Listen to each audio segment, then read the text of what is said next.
একটা ভিডিও দেখেছিলাম, এই 1 থেকে 2 মিনিট মতো, তারপর 2টা কথা বলবো। চলুন ভিডিওটা শুনুন। কি হলো হঠাৎ করে? স্যার বিগত কয়েক মাস ধরে ও না জেনেই মোটা হওয়ার ওষুধ খেয়েছে। আচ্ছা কাউকে কিছু না বলে। আচ্ছা। তা টুপি সারে খাওয়াতে কয়েক মাস ধরেই খেয়েছে। হ্যাঁ। তো যখন হট করে আমরা দেখতে পারি যে ওরকম ওষুধগুলো খাচ্ছে, হ্যাঁ। তার সাথে সাথে ওই জিনিসগুলো বন্ধ করি। আচ্ছা। বন্ধ করাতে ঠিকঠাকই ছিল। এবার প্রায় মাস দেড়েক পর থেকে দেখা যাচ্ছে পাই ফুলছে, দুপা ফুলছে। আচ্ছা প্লাস হচ্ছে মানে ঝিমিয়ে পড়ছে, সারাদিন ঝিমোচ্ছে, ঘুমোচ্ছে।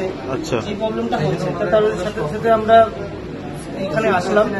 এখানে আসাতে ডক্টরবাবুকে সবকিছু খুলে বললাম। তা বলাতে স্যারেরা সব মানে রিপোর্ট করতে দিলেন। ওনাদের দেখা গেল যে ওর থাইরয়েড হয়েছে, প্লাস ইউরিন থেকে প্রোটিন বেরিয়ে যায়। তাহলে আপনি কি বলতে চান, মানে ডাক্তারবাবুদেরকে না জিজ্ঞেস করে এই বাইরের ওষুধ নিজের মতো করে খাওয়াটা কি উচিত কি উচিত না? একদমই নয়। আমি একদমই নয় এটা বলবো, কারণ হচ্ছে মেডিসিন একমাত্র ডক্টরদের মানে পরামর্শ অনুযায়ী খাওয়াটা উচিত।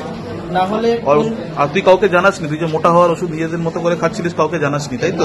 জানাইনি কাউকে। ওর মাও নেই তো আপনি নিজের মতো করে নিয়ে এসেছেন। আমরা নিয়ে খেয়েছে, এবার সেই ক্ষেত্রে সমস্যাটা হয়েছে, কাউকে কিছু জানাইনি। আজকে এই প্রবলেমটা হয়েছে। এখন সেটাকে এখন রিকভারি করতে হবে, বা স্যারেরা যেভাবে চলতে বলবেন সেইভাবে আমাদেরকে চলতে হবে। আপনার কিছু বলার আছে? আমি একটা কথাই বলবো, মেডিসিন খেতে হলে ডক্টরের পরামর্শ নিয়েই খাওয়াটা উচিত। সেটা যাই হোক না কেন, ন্যূনতম যদি জ্বরও হয় একবার অন্তত ডক্টরকে দেখানো উচিত। কারণ আমরা ভাবলাম জ্বর হয়েছে, কিন্তু এই জ্বরটা অনেক কারণে আসতে পারে, যেটা কিনা আমরা জানি না। সেই ক্ষেত্রে আমি একটা কথাই বলবো, যে কোনো মেডিসিন খাওয়াটাকে অন্তত একবার ডক্টর কাছে পরামর্শ নিয়ে খাবেন, যাতে কোনো সমস্যাটা না হয়। অ্যাপ্রিসিয়েটেড। হ্যাঁ, ভিডিওটা দেখে সবাই প্রথমে ভাবছেন যে আমি এবার কথা বলবো যে কাউকে না দেখিয়ে ডাক্তারবাবুর পরামর্শ না নিয়ে ওষুধ খেয়ে কিডনি সমস্যা হয়েছে বা থাইরয়েডের সমস্যা হয়েছে, ছেলেটার এই অবস্থা হয়েছে। কিন্তু না, মোদ্দা কথা এটা নয়। মোদ্দা কথা হলো, আমি ভিডিওটি থেকে প্রথমেই বলতে চাই যে ছেলেটির বয়স কত, 16-17 বছর বয়স। ছেলেটিকে সবাই বুলি করেছে। এটা সিস্টেমেটিক বুলিং। কেন? যে ছেলেটা হচ্ছে রোগা, ওজন কম, নিশ্চয়ই বিভিন্ন রকম ভাবে বুলি করেছে।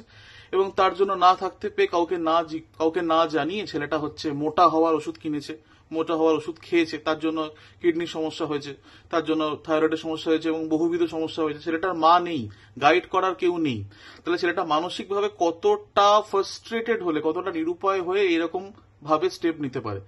তো এরকম আমরা প্রচুর দেখেছি, প্রচুর যে আমাদের এক্সাম্পল রয়েছে যারা অল্টারনেটিভ মেডিসিন খায়। কিন্তু যে সিস্টেমেটিক বুলিং যারা করলো, তারা কি এটার জন্য দায়ী নয়? তারা ডেফিনেটলি দায়ী।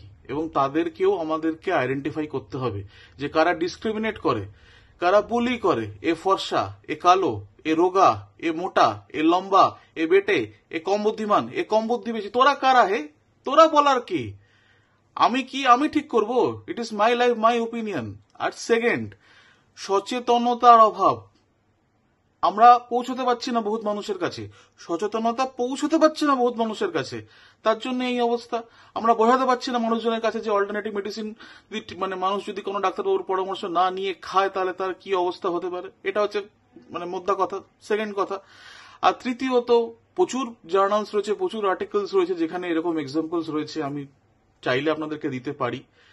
তবু এখন ছেলেটার কথা ভাবুন, বয়স এত কম, মা নেই, ওষুধগুলো খেয়ে ফেলেছে, খাওয়ার পরে এখন কাতর অবস্থায় আমাদের কাছে এসছে। তো আমার কাছে অনুরোধ রইল, কোনো ডাক্তারবাবুকে না দেখিয়ে কোনো এরকম ওষুধ দয়া করে খাবেন না। এবং কাউকে প্রুফ করার, রোগা হওয়ার, মোটা হওয়ার দেখানোর কিছু নেই। যদি কোনো সমস্যা থাকে, গভর্নমেন্ট হাসপাতালে তো বিনা পয়সা দেখানো হয় বাবু। যদি কোনো অসুবিধা হয় আসুন না, গভর্নমেন্ট হাসপাতালে সম্পূর্ণ বিনা পয়সা দেখানো হয়, দেখিয়ে যান। যদি কোনো কারণ থাকে কেন রোগা হচ্ছে না বা কেন মোটা হচ্ছে না, তার কারণগুলোকে আমরা জানবো, পরীক্ষা করবো, আমরা বলবো। তো এইসব করার তো মানে হয় না। তো আমার ভিডিও বানানোর মূল উদ্দেশ্য হচ্ছে প্রথমত এই সিস্টেমেটিক বুলিং বা অ্যাডাল্ট বুলিং এর এগেনস্টে কথা বলা। যারা তোরা করছিস, ঠিক আছে, আজকে না হোক আমরাও একটা সিস্টেমেটিক এর অ্যান্টি বুলিং ফোরাম একদিন না একদিন তৈরি করব। এবং এই অ্যাটিটিউড এনভায়রনমেন্ট থেকে আমাদের বেরিয়ে আসতে হবে। এবং সেকেন্ড, এই অল্টারনেটিভ মেডিসিন আমাদেরকে খাওয়া, কাউকে না জিজ্ঞেস করে। এখান থেকে বেরিয়ে আসতে হবে। এবং আজকে যিনি পেশেন্ট পার্টি এসেছিলেন তিনি কি সুন্দরভাবে আমাদের সাথে কোঅপারেট করলেন এবং সেটাও অ্যাপ্রিসিয়েট যোগ্য। Thank you. আমি doctor Sourav Sarkar, MD medicine specialist, GM nephrology PDT, বর্তমানে আইপিজিএম এসএস কারে কর্মরত। দেখা হবে নেক্সট ভিডিওতে। টাটা।